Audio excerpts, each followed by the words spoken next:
નમસ્કાર દર્શક મિત્રો, હું અનિતા શાહ સનલિટ ભારત ન્યૂઝમાં આપનું હાર્દિક સ્વાગત કરું છું.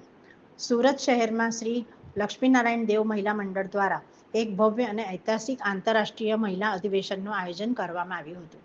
આ અધિવેશન અધ્યાત્મ, સેવા અને નારી શક્તિનો અનોખો સંગમ છે, જેમાં હજારો મહિલાઓએ ભાગ લીધો હતો. કાર્યક્રમમાં માનનીય મંત્રી શ્રી રીવાબા જાડેજા પ્રતિષ્ઠિત મહાનુભાવોની ઉપસ્થિતિ રહી હતી. સુરત મોટા વરાછા વિસ્તારમાં ભવ્ય આંતરરાષ્ટ્રીય મહિલા અધિવેશનનું આયોજન કરવામાં આવ્યું. શિક્ષણ રાજ્યમંત્રી રીવાબા જાડેજાની પ્રેરક ઉપસ્થિતિએ કાર્યક્રમમાં મહિલાઓનો ઉત્સાહ વધાર્યો હતો. કાર્યક્રમમાં સેવા ભાવના અને નારી શક્તિના સશક્તિકરણ પર ભાર મુકાયો. મહિલાઓને આત્મનિર્ભર બની સમાજમાં આગવી ઓળખ બતાવવા પ્રોત્સાહિત કરવામાં આવી. શિક્ષણ રાજ્યમંત્રી દ્વારા આવનાર પેઢીને સંસ્કાર આધારિત અને ગુણવત્તાસભર શિક્ષણ આપવાનો અનુરોધ, મહિલાઓની સમાજ વિકાસમાં મહત્વપૂર્ણ ભૂમિકા અંગે માર્ગદર્શન આપવામાં આવ્યું. મોટી સંખ્યામાં મહિલાઓ અને આગેવાનો ઉપસ્થિત રહી કાર્યક્રમને સફળ બનાવ્યો. રિપોર્ટર નૈતિક રેશમ વાળા, ભારતીય દક્ષિણ વિભાગ શ્રી લક્ષ્મીનારાયણ દેવ મહિલા મંડળ દ્વારા આયોજિત આંતરરાષ્ટ્રીય મહિલા અધિવેશન કાર્યક્રમ એટલે ભક્તિ અને શક્તિનો જે સમન્વય આ કાર્યક્રમમાં આપ નિહાળી રહ્યા છો, ત્યારે મને આજના આ પાવન અવસરે તાપી નદીના કિનારે વસેલા આ સુરતમાં આ કાર્યક્રમમાં રહેવાનું જે સહભાગિતા મળે એના માટે હું સૌભાગ્યશાળી સમજુ છું. અને પરમ કૃપાત્મા પરમાત્માના આશીર્વાદથી આ સમગ્ર માધ્યમ દ્વારા રાષ્ટ્રહિત સર્વોપરીની ભાવનાને ચરિતાર્થ કરતું મહિલા સશક્તિકરણના એક ખૂબ જ સરસ આયામ સાથે આ મંડળ કાર્યરત છે, જેમાં સર્વાઇકલ વેક્સિનેશનની વાત હોય, આત્મનિર્ભરતાની વાત હોય, સ્વદેશીને વધારે બુલંદથી મજબૂતાઈથી બહેનોની વચ્ચે મૂકવાની વાત હોય, તો આવા ત્રિવેણી સંગમ સમા કાર્યક્રમમાં મને આજે ઉપસ્થિત રહેવાની તક મળી.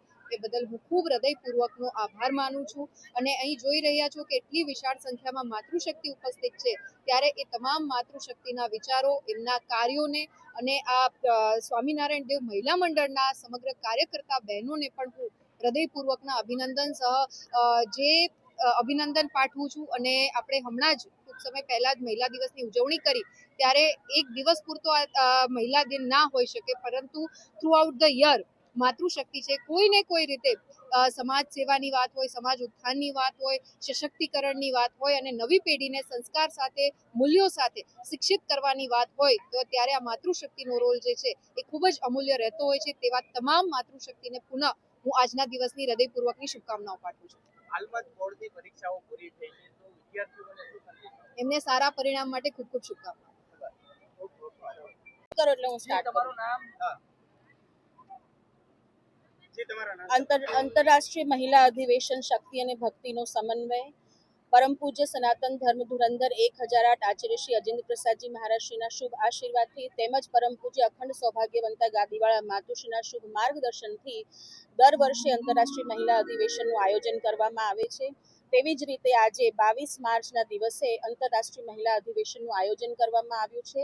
આ આયોજનની અંદર ઓલમોસ્ટ 30,000થી પણ વધુ બહેનો પાર્ટિસિપેટ કરી રહ્યા છે. દેશ વિદેશથી બધા હરિભક્ત બહેનો આવી રહ્યા છે અને ખૂબ મહાનુભાવો પણ સુરત શહેરથી, અને અમારી સાથે શિક્ષણ મંત્રી શ્રી રીવાબા જાડેજાજી પણ જોડાણા છે અને અમારી સાથે લાલી રાજા પણ જોડાણા છે. અને આજે આ જે પ્રસંગ છે એની અંદર અમે જે આત્મનિર્ભર ભારતને સપોર્ટ કરવા માટે થઈને કલા હાટનું જે અમે આયોજન કરતા હોઈએ છીએ, એમ સવારે આજે 140 સ્ટોલનું અહીંયા આયોજન થયું હતું, જેની અંદર અલગ અલગ ગામના બહેનોએ આવીને પોતાનો સ્ટોલ અહીંયા નોંધાવ્યો હતો અને આખો દિવસ અહીંયા આગળ એ લોકોએ અહીંયા કલા હાટનું અહીંયા શોપિંગ ને બધું કરેલું છે.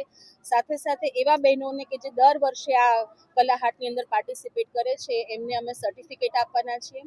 સાથે સાથે 2000થી પણ વધુ દીકરીઓને લક્ષ્મીનારાયણ દેવ મહિલા મંડળે સર્વાઇકલ કેન્સર વેક્સિનેશન અપાવી ચૂક્યા છે. અને આજે 500 દીકરીઓ, એવી નિરાશ્રિત દીકરીઓને બહેનો કે જે પોતે ફાઇનાન્શિયલ સ્ટ્રોંગ નથી, એવા દીકરીઓને લક્ષ્મીનારાયણ દેવે મંડળે દત્તક લીધું હતું અને માતુશ્રી દત્તક લીધા હતા. એવા તમામ દીકરીઓએ જેને 2 ડોઝ કમ્પ્લીટ કર્યા છે, એવા દીકરીઓને માનનીય શિક્ષણ મંત્રી શ્રી દ્વારા અમે સર્ટિફિકેટ વિતરણ કરાવવાના છીએ. અને સાથે સાથે વંદે માતરમને 150 વર્ષ જ્યારે પૂર્ણ થાય છે, ત્યારે અહીંયા ઉપસ્થિત તમામ સ્ત્રી ભક્તો આજે અમે રાષ્ટ્ર ઉત્સવ પણ મનાવવાના છે. એ જ આ ઉદ્દેશ્ય છે આજના કાર્યક્રમનો. જય સ્વામિનારાયણ.